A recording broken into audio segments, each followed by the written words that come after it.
Terima kasih pemirsa, Anda kembali menyaksikan Kominfo Newsroom. Pertumbuhan urbanisasi berbagai kota di Indonesia tumbuh dengan pesat. Bila pertumbuhan urbanisasi tersebut tidak diimbangi dengan tata kelola yang baik, maka akan berdampak buruk untuk kedepannya. Dan pemirsa, berbicara urbanisasi, salah satu kota yang mulai mengalami pertumbuhan urbanisasi adalah Kota Madiun. Kota yang biasa disebut pendekar ini memiliki banyak inovasi. Dengan terobosan menarik Wali Kota Madiun, Maidi, Madiun kini telah bertransformasi. Simak selengkapnya dalam video berikut. Teksturnya lebih kenyal dan seperti jelly. Sisa makanan yang bagian dari sampah organik. Jadi kalau misalnya gas metan 30 menit untuk masak nasi.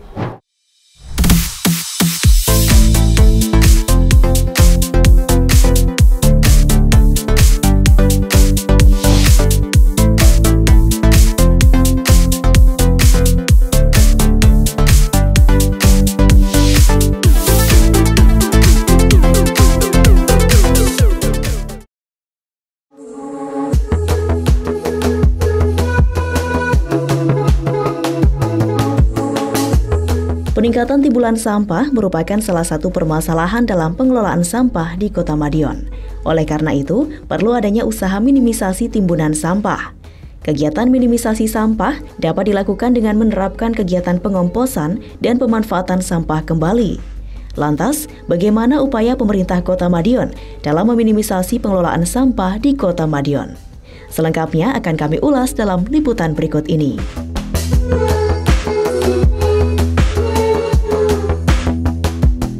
Kota Madiun kini punya dapur umum yang bisa dimanfaatkan tanpa batas. Bukan dalam bentuk makanan siap saji, tetapi benar-benar dapur untuk memasak.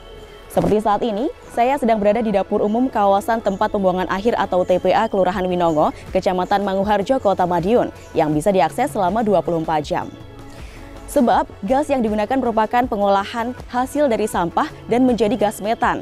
Ingin tahu lebih lanjut bagaimana teknis dari pengolahan sampah tersebut? Yuk ikuti saya.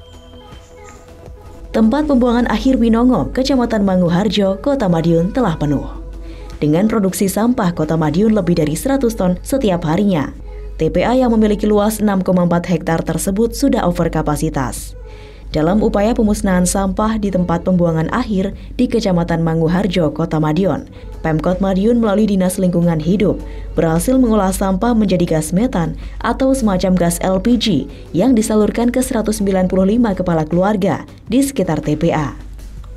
Gas metan ini kita salurkan sebanyak 200 kakak, yang 110 itu ke Kampung Gembel, Kelurahan Winongo, yang 90 itu ke Kampung Palet, Kelurahan Ngagong, Kecamatan Manguharjo semua. Sampah ini pada umumnya yang laku dijual itu langsung dipilah oleh pemilah, pemulung, dan warga yang dikirim ke bank sampah. Sementara yang masuk di TPA masih didominasi oleh sampah sisa makanan yang bagian dari sampah organik, dan gas metan itu sendiri kan terbentuk dari proses penguraian sampah organik oleh mikroorganisme. Jadi gas metan yang muncul di dalam sel aktif ini kita tangkap, kita tanam pipa-pipa untuk penangkapan dan pengumpulan gas, dan selanjutnya kita murnikan dan kita salurkan ke warga sekitar TPA supaya warga sekitar juga mendapatkan manfaat dari gas metan ini sendiri.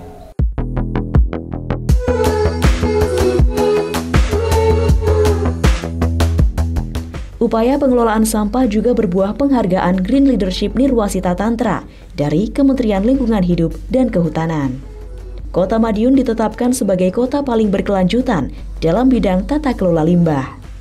Kemarin itu ada penghargaan Nirwasita Tantra, Mbak, ya, 2 tahun.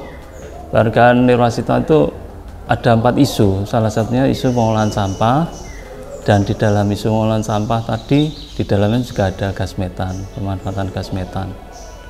Jadi kemarin alhamdulillah Bapak Wali Kota mendapatkan 2 kali penghargaan Nirwasita Tantra dari Kementerian Lingkungan Hidup dan Kehutanan atas isu pengelolaan lingkungan hidup.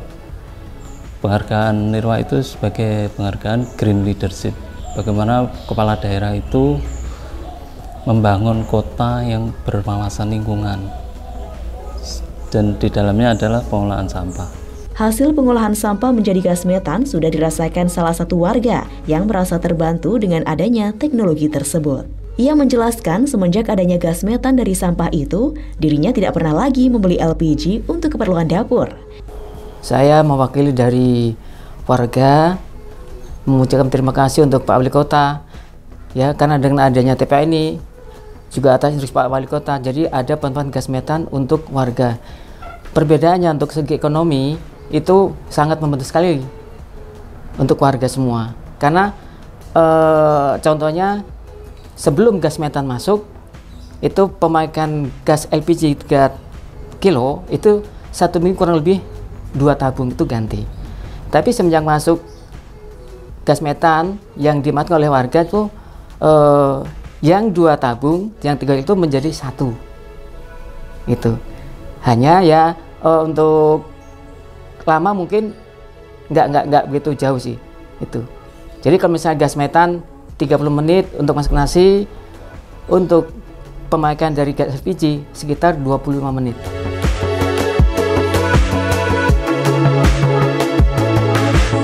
Saya rencanakan per kecamatan sampah. Kalau nanti per kecamatan sampah itu di setiap kecamatan tidak jauh.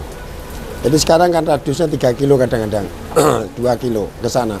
Tapi kalau nanti per kecamatan, maka gas metan ini akan digunakan masyarakat kecamatan 3 kecamatan itu, sehingga dekat, manfaatnya lebih bagus. Ini dah perencanaan kita ke sana, ke 3 kecamatan. 3 kecamatan harus ada penampungan sampah yang memproduk gas metan yang digunakan oleh pengganti LPG masyarakat. Berbicara keberhasilan Wali Kota Madiun dalam berinovasi membangun kota pendekar, memang patut diacungi jempol dan tidak diragukan lagi. Mulai dari infrastruktur, tata kota dengan berbagai ragam destinasi wisata menarik, hingga lapak UMKM di 27 kelurahan serta sentra kuliner yang bisa dijumpai di berbagai tempat strategis. Kota Madiun memiliki makanan khas yaitu pecel. Belum afdol rasanya jika ke Kota Madiun tidak menikmati sajian pecel ini. Karena cita rasanya yang khas membuat pecel Madiun berbeda dengan pecel lainnya. Wali Kota Madiun Maidi pun memiliki konsep terkait kuliner khas pecel ini, yakni mengkombinasikan pecel dengan porang yang merupakan tumbuh-tumbuhan umbi-umbian pengganti beras yang juga kaya manfaat. Dan seperti apa rasanya? Yuk kita cobain.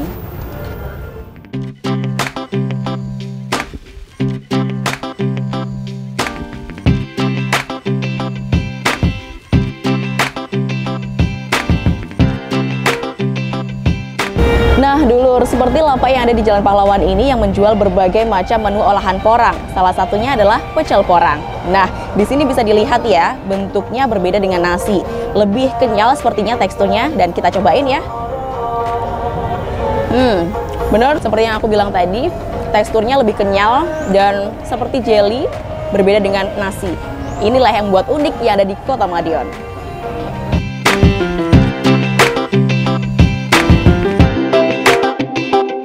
Tidak hanya melakukan inovasi pada kuliner kolaborasi antara pecel dan tanaman porang, Kota Madiun juga telah siap menjadi jujukan wisatawan.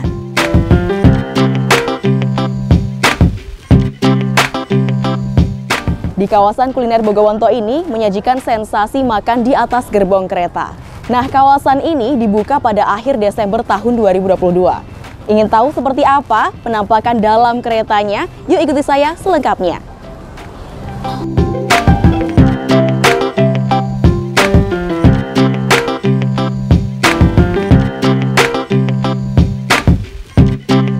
Pemerintah Kota Madiun menargetkan dapat membangun urban tourism atau wisata kota dengan menghadirkan daya tarik baru untuk memikat wisatawan domestik maupun mancanegara berkunjung. Dengan menggandeng PT Inka Persero dan PT KAI Persero, Jalan Bogowonto Kota Madiun disulap menjadi tempat wisata kuliner yang berkonsep kereta api. Pemanfaatan aset dilakukan mulai dari rel yang sudah terpendam hingga lahan bekas rel kereta api kuno yang dulunya merupakan jalur kereta api jurusan Madiun Ponorogo, kini dapat dikembangkan guna mendongkrak sektor pariwisata dan ekonomi setempat. Di kawasan wisata kuliner Bogowonto, tidak hanya menikmati sensasi hidangan kuliner di dalam gerbong kereta. Menariknya, gerbong kereta yang disediakan didesain selayaknya kereta api kelas eksekutif. Di dalamnya disediakan kursi, sofa, dan fasilitas tambahan lain yang menjamin kenyamanan para pengunjung. Nah, dulur, inilah salah satu penampakan tipe gerbong restorasi kereta yang ada di kawasan kuliner Bogowonto. Bisa buat mainan anak-anak. Tiap habis itu malam minggu itu setiap hari Sabtu anak-anak pasti ngajaknya ke sini. Sekarang dulu di alun-alun, di Gulun, sekarang mintanya di Bogowonto sini. 1 tahun ini ya ke belakang sampai sekarang mungkin sudah banyak perubahan Kota Madiun. Cukup pesat sekali.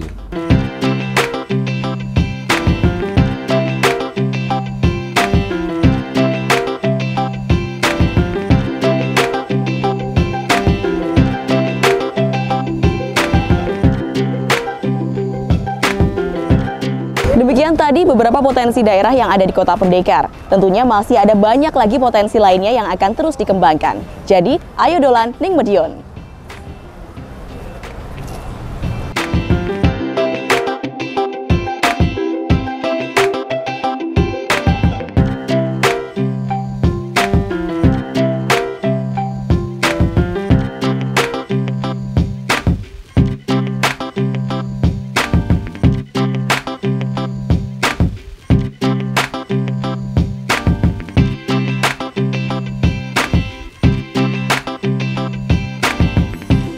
Pemirsa, itulah ragam informasi yang telah kami rangkum untuk Anda. Dapatkan informasi berita pilihan setiap harinya melalui kanal GPR TV atau melalui media sosial gprtv.id. Pemirsa, dukung terus migrasi TV digital, bersih gambarnya, jernih suaranya, dan canggih teknologinya. Saya Mona Azharini pamit, selamat malam dan sampai jumpa.